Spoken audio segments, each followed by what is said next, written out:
रात का अंधेरा घना था, हवा में सिहरन थी और राजा विक्रमादित्य अपनी तलवार कमर पर बांधकर घने जंगल से गुजर रहे थे।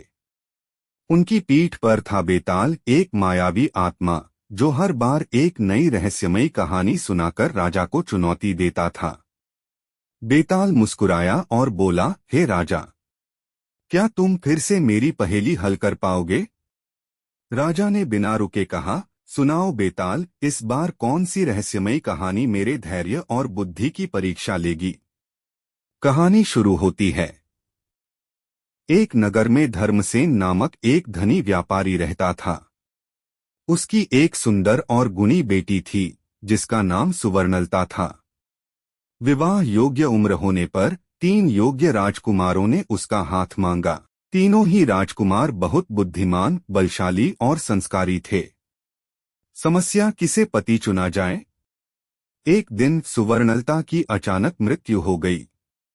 पहला राजकुमार उसकी राख लेकर तीर्थ यात्रा पर निकल गया, दूसरा उसकी हड्डियां लेकर तपस्या करने लगा और तीसरा उसकी समाधि के पास रहकर उसकी देखभाल करने लगा।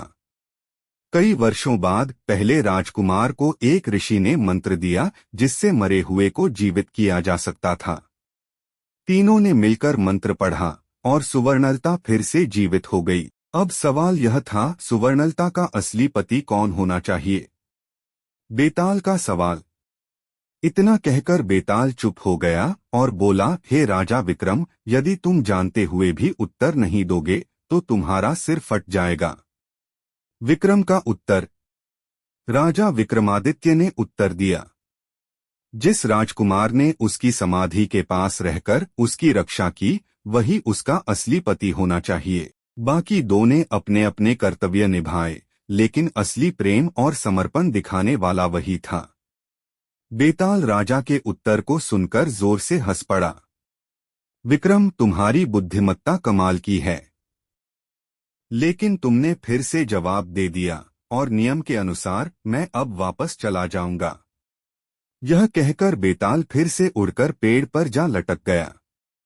राजा विक्रम ने गहरी सांस ली और फिर से उसे पकड़ने के लिए आगे बढ़े। सीख, सच्चा प्रेम और समर्पण सिर्फ दिखावे से नहीं बल्कि निरंतर साथ निभाने और देखभाल करने से साबित होता है।